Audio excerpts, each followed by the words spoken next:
4 ಎಕರೆ. ಇದು black soil, ಭಾಳ ಚೆನ್ನಾಗಿದೆ. ಬ್ಲ್ಯಾಕ್ ಆ್ಯಂಡ್ ರೆಡ್ ಎರಡು ಮಿಕ್ಸ್ ಇದೆ. ಅಲ್ಲೇ ಆ ಕೋಳಿ ಫಾರಮ್ ಇದೆ, ಕೋಳಿ ಫಾರಮ್ವರೆಗೂ ಬರುತ್ತೆ. ಜನರಲ್ ಪ್ರಾಪರ್ಟಿ ಭಾಳ ಚೆನ್ನಾಗಿದೆ. ಕಂಪ್ಲೀಟಾಗಿ ನೋಡಿ, ಈ ಕಡೆ ಎಲ್ಲ ನೀರಾವರಿ ಮಾಡಿದ್ದಾರೆ. ತಾರ್ ರೋಡ್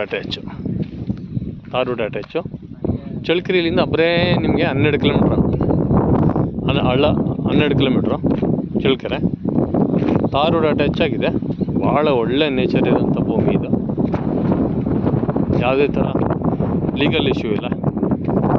ತಾರ್ ರೋಡ್ ಅಟ್ಯಾಚ್ ಆಗಿ ಒಳ್ಳೆ ಭೂಮಿ.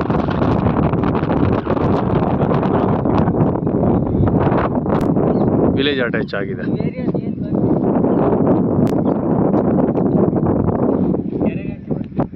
ಒಳ್ಳೆ ನೀರಾವರಿ ಮಾಡಿದ್ದಾರೆ 4 ಕಡೆಗೂ. ಒಳ್ಳೆ ವಾಟರ್ ಸೋರ್ಸ್ ಏರಿಯಾ ನೋಡಿ. ಎಲ್ಲ ಈ ಕಡೆ ಅಡಿಕೆ ಮಾಡಿದ್ದಾರೆ. ಎಷ್ಟು ಚೆನ್ನಾಗಿ ಅಡಿಕೆ ಇದೆ ನೋಡಿ. ಇದು ಅಡಿಕೆ, ಆ ಕಡೆ ತೆಂಗು ಆಯ್ತಾ. ಎಲ್ಲ ಕಡೆ ನೀರಾವರಿ ಇದೆ. ನೀರು ಕಮ್ಮಿ ಇಲ್ಲ. ಇದು ಜಮೀನಿಗೆ ಬಂದುಬಿಟ್ಟು ಫೇಸು ಇಲ್ಲಿಂದ ಇದೆ. ಎಂಟ್ರೆನ್ಸ್ ಇದೆ. ನೋಡಿ, ಇದೆ ಎಂಟ್ರೆನ್ಸು ಜಮೀನಿಗೆ. ನೀಟಾಗಿದೆ ನಿಮಗೆ. 4 ಎಕರೆ ಇಲ್ಲಿಂದ ನೋಡಿ, ಈ ಪಟ್ಟಿ ಬರುತ್ತೆ. ಇದು ಬ್ಲ್ಯಾಕು, ಸೊ ರೆಡ್ಡು ಎರಡು ಮಿಕ್ಸ್ ಬರುತ್ತೆ ಭೂಮಿಗೆ. ಅಲ್ಲಿ ಕೋಳಿ ಫಾರಮ್ ಇದೆ, ಭಾಳ ಚೆನ್ನಾಗಿದೆ. ಇದೆ main road, tar road attach ಆಗಿದೆ.